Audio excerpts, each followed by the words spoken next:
Hi everyone, I'm Chef Susie with Escoffier Online. Welcome to our live session this morning. Today we're going to be making spiced apple Beggar's purses, which are sometimes called pouches. These pouches or purses are made with phyllo dough, and we're just going to be filling them with some fruit. Today we're going to be using apples, a little bit of brown sugar, cinnamon, a little bit of rum, and some dried apricots. Just like anything else, the flavors are limitless.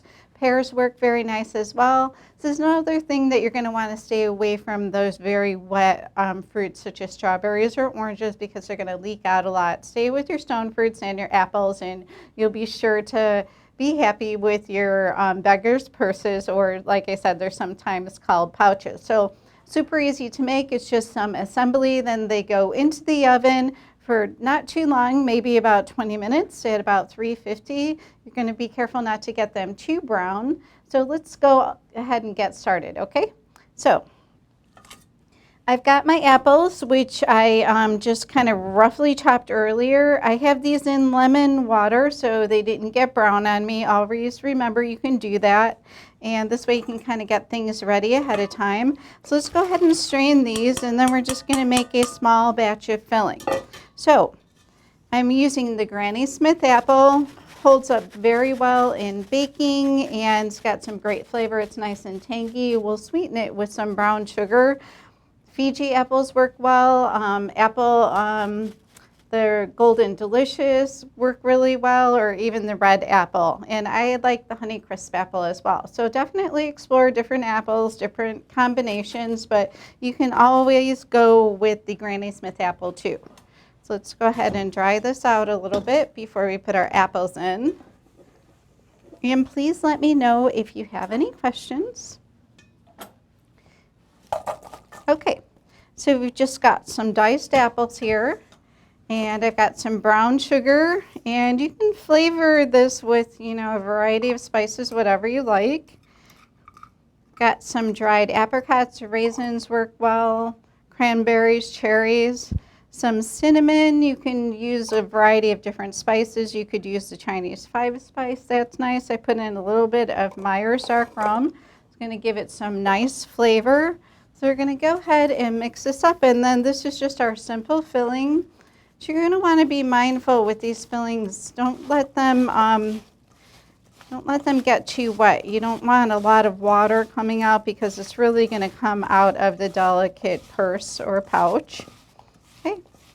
So if you happen to see a lot of wetness, you're going to kind of want to strain that out. Okay, so this smells great. So we're going to go ahead and set our filling aside, and then we're going to be assembling our purses.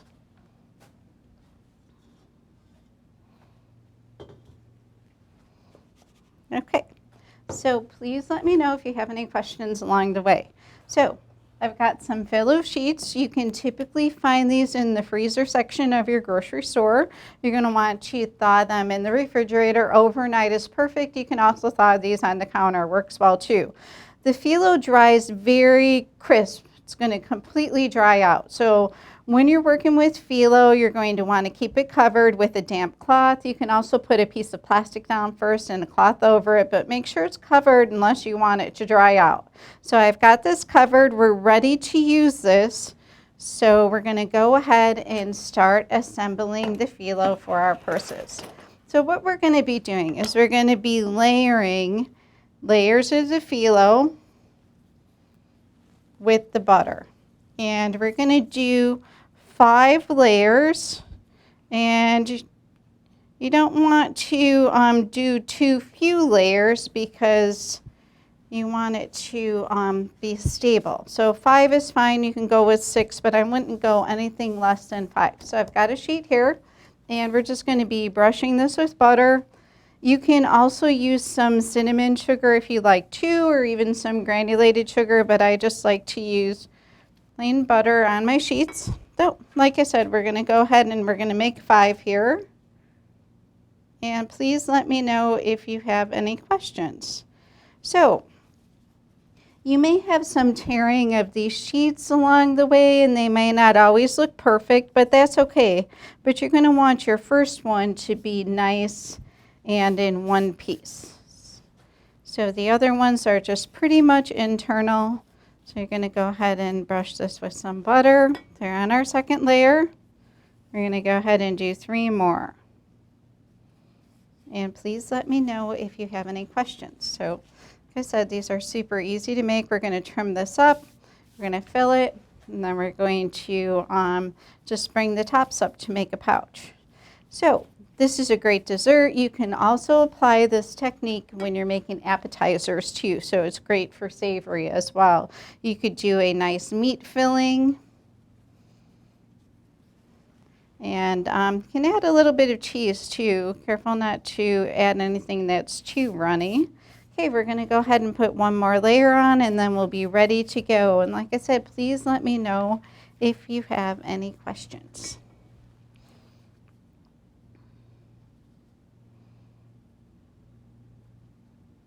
Okay, and we have a question. Okay, we have a question. What can be used for a dairy-free option for the butter? You could use some New Balance that's typically available in the grocery store, and you can also use margarine as well if that's okay for your diet. So you definitely don't have to use butter, and this is makes a great dairy-free dessert because you just have the fruit filling. Okay, so now that we have our phyllo assembled with some butter, we're just going to be trimming off the phyllo, and we're going to be making a square. And you could also even kind of fold this up the way it is without trimming it off for the perfect square. That'll work fine as well.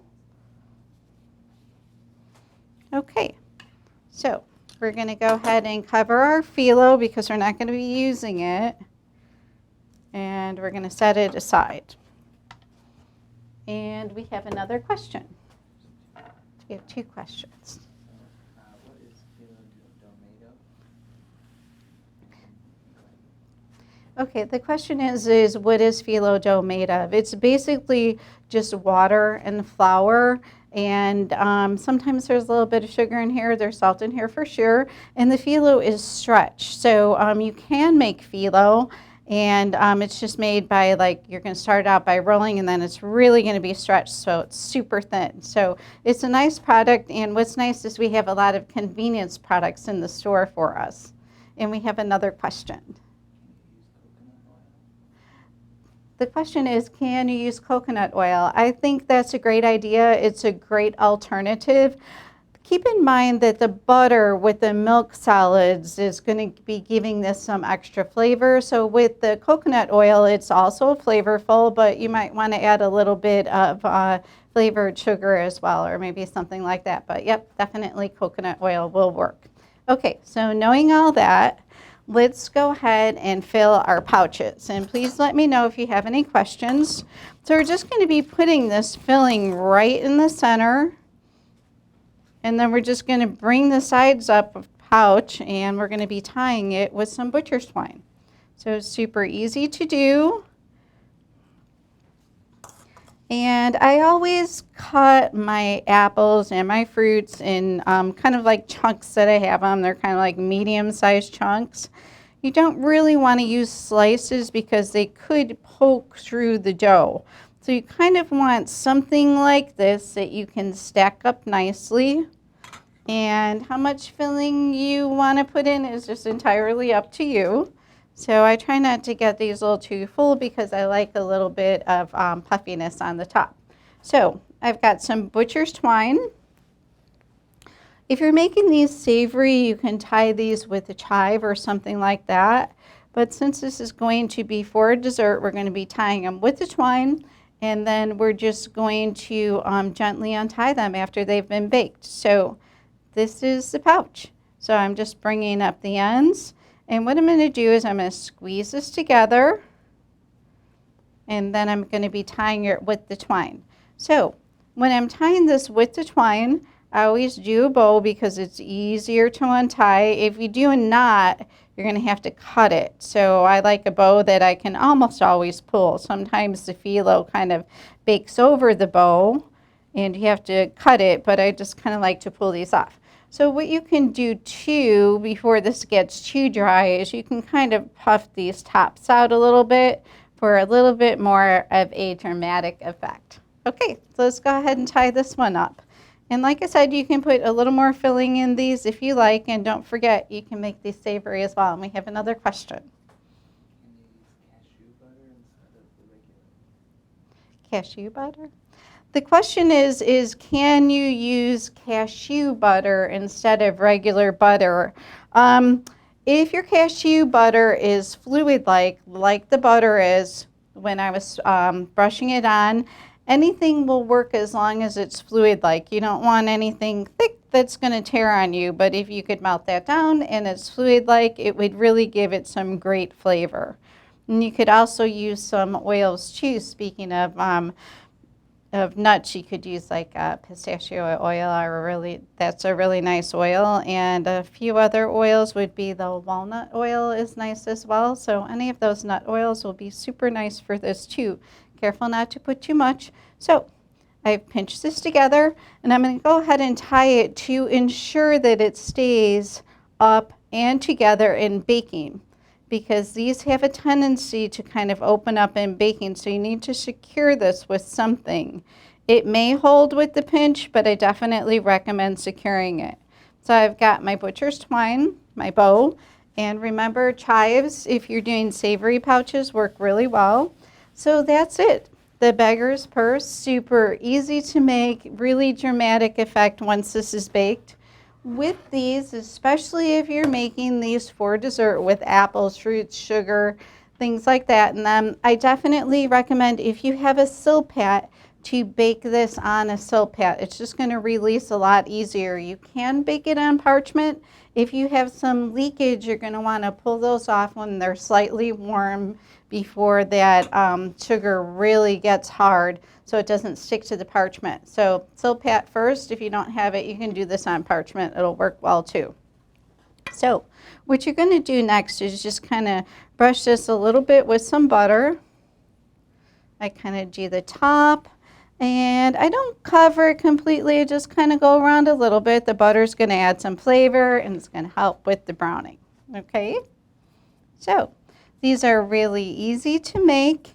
I definitely recommend baking these as soon as they're assembled. You don't want to leave them in the refrigerator overnight because there could be some sogginess, and then that could affect how these bake. They could open in the bottom. So assemble them, brush them with butter, and then get them in the oven. Bake these at 350 degrees until they're a nice golden brown color.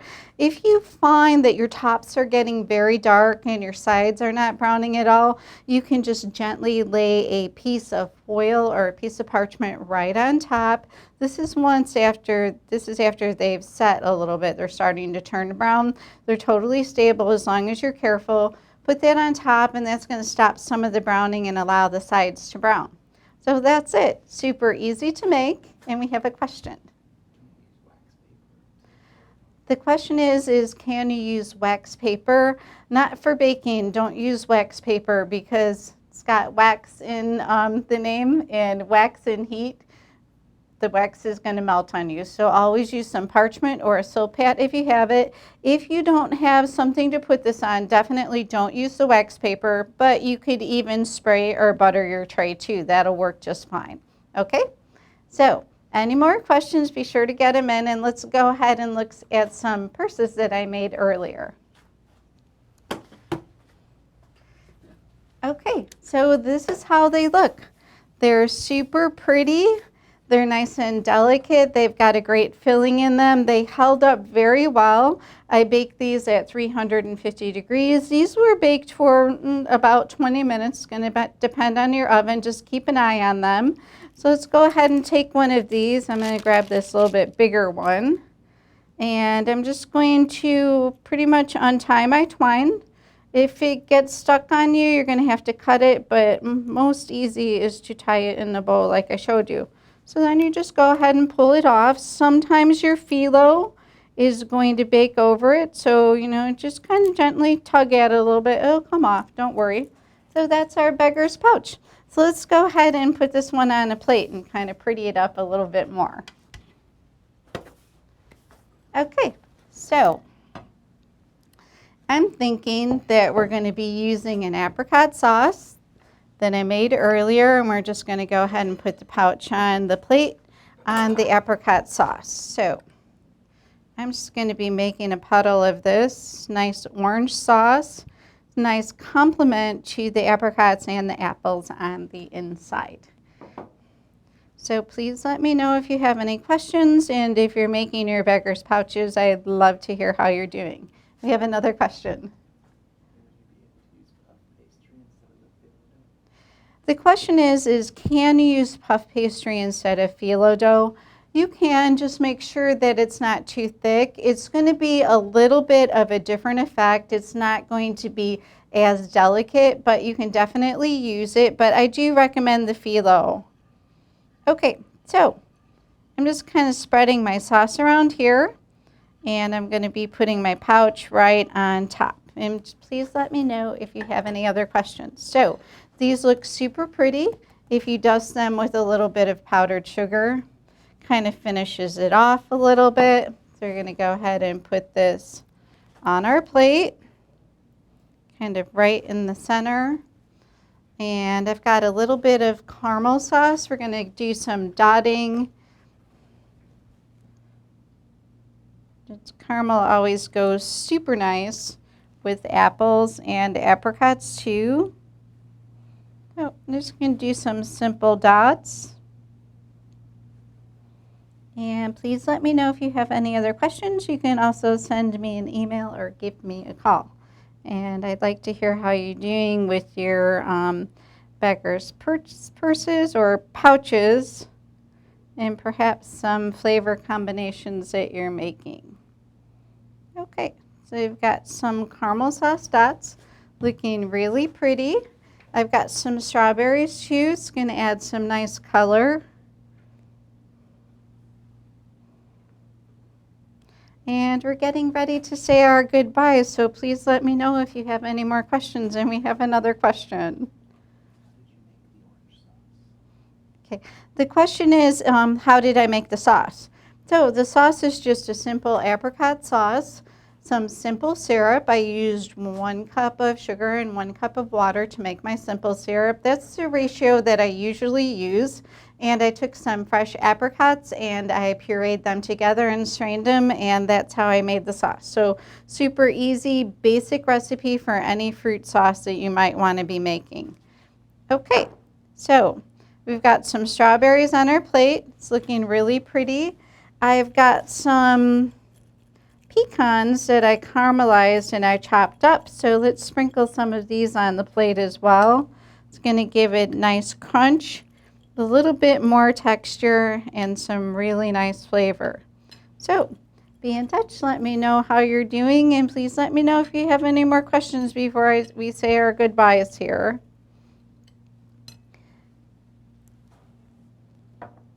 And this is our Beggar's purse.